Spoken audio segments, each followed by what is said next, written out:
One thing my mother taught me is that no matter what goes on in your marriage, good or bad, is we. You asked your husband to do something. From his own pride and ego, he made the wrong decision. When he comes home, you use the language, we didn't make a right decision. We didn't go about it the right way. Next time we will. Meanwhile, you don't have a hand in it. Cushion the blow. You've reduced your power to allow him to feel comfortable. Because with women, you can either use your power for good or for bad. Okay, it's time for us to practice that. I know that we cheated, but it is not our fault. I know that we beat me because we were angry. Oh, I know that we were rude to me, but let us start all over again. It doesn't make sense to me. Now, this is just basically teaching wives to be sycophants and flatterers that will keep blowing the trumpet of flattery until we lead the men in our lives to an early grave, basically, right? And the thing is this, she's not even talking about when someone made an honest mistake. If someone made an honest mistake, I can understand trying to say, okay, I understand that mistakes were made, but we can try, and do this. But she said in his ego and his pride, he stood up as a proud Oga Patapata and said, this is what I'm going to do. I know that it is not right, but this is what I feel like doing, and I'm going to do it, and nobody should stop me. You can't even try. And then when the person, when he now goes out and does whatever, and he gets burnt, he comes back like a dog with his tail between his legs, and you're like, I know that it's not me. I didn't join you. I didn't do nothing. I actually warned you. The fact is, as humans, we all learn. Even scientists, they've studied it. They call it behaviorism and a whole lot of other terms they used to describe it. So basically, we all learn from actions and consequences. For example, you tell a child, don't touch that candle. Oh, it's hot, it's this. And the child keeps going. And maybe you turn away for a second and the child dips their hand in the candle and it burns them. They will never go again. You don't even need to say, don't touch the candle.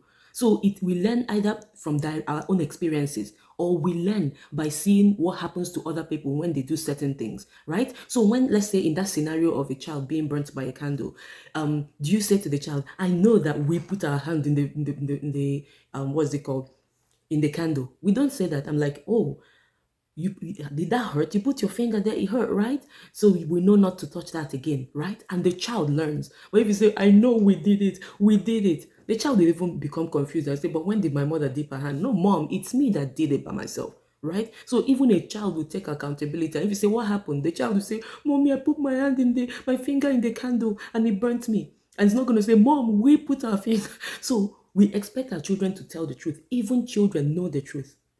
But we expect men. She said we have to cushion it so that he will be comfortable. If we keep cushioning people's actions that are taken in pride and ego and intentionally done, how are we expecting them to change, right? So is it when, and the thing is, a lot of the decisions that this kind of people make are decisions that have far-reaching consequences that can affect the entire family.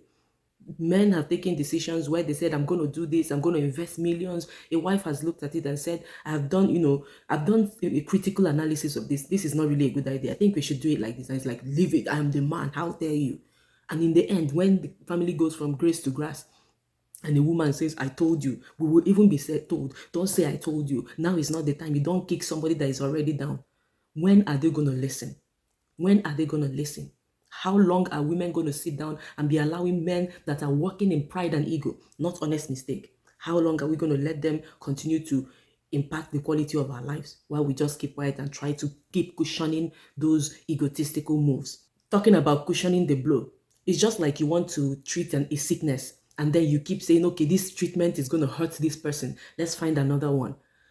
Though if you're giving the person the wrong treatment, it will not work. So you're supposed to give somebody chloroquine, and chloroquine is bitter, and you're like, oh, it's too bitter. Let's go and give the person dates to eat or some candy or some sweets. It's going to help. You're just, that sickness will continue to fester, and the person will actually end up getting unalived. And it is not, you're not doing good to that person.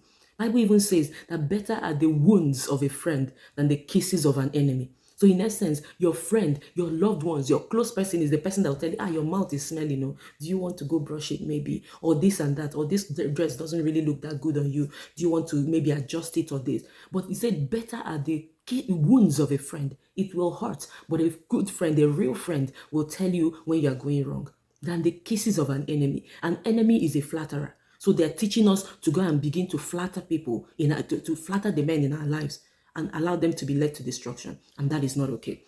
Now, my other question is this: we all make mistakes. I'm not saying that we don't make mistakes. We all make mistakes. And I understand also that there is a place for speaking the truth in love. But it comes into play when there is an honest mistake or something that someone did without even considering it.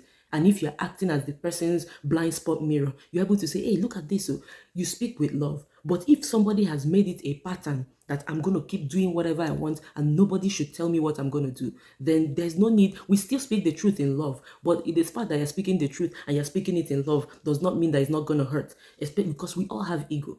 So I am going to tell you the truth. It will hurt you. You will cry. You will vex. You will carry face. But we will talk about it. And after talking about it, you need to take responsibility. When we go to work, we make mistakes. For example, you make a mistake, your boss is not going to come out and say, I know we did this. No, you're going to take responsibility. You even sign up, you even write an incident report and say, this is what I did and this is what I intend to do to better it. So why is it that we do all that? When we're teaching our children, we teach them to take responsibility. When we go to work or different places, we take responsibility. But when it comes to only marriage, then we are expected to, keep quiet. The women are expected to just cuddle the men and allow them to keep doing whatever they want. That is not okay. We're not helping them. One final thing I want to bring out is that our children are watching.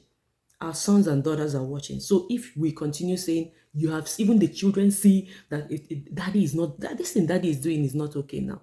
And then you, the mom, you're going there to go and say, daddy, we know that we didn't, we did. They are watching. They'll be like, oh, but why is it that when I do something wrong, my dad or my mom will say, you did this, you did this. Oh, so when we grow up and we are the men, we are not, nobody is allowed to talk to us anyhow. So what that means is when the child grows up, he has a woman in his life, he's going to be expecting her to talk to him like that, cuddle him, make him comfortable, even when he's being silly and being naughty.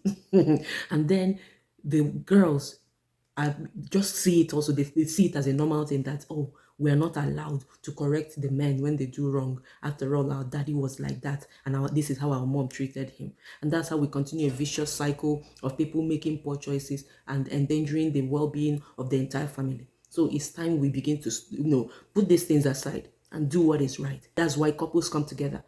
We act as each other's blind spot mirrors. We speak the truth in love. And when someone is being outrightly silly, you know what is right to do and you're choosing to do the different, we still speak as firmly as needed to make you to do the right thing. And so that's where I rest my case. You can do whatever you want, but it's time for us to begin to really look at the decisions and the choices we are making that are impacting our lives and our children. It's not just about the men.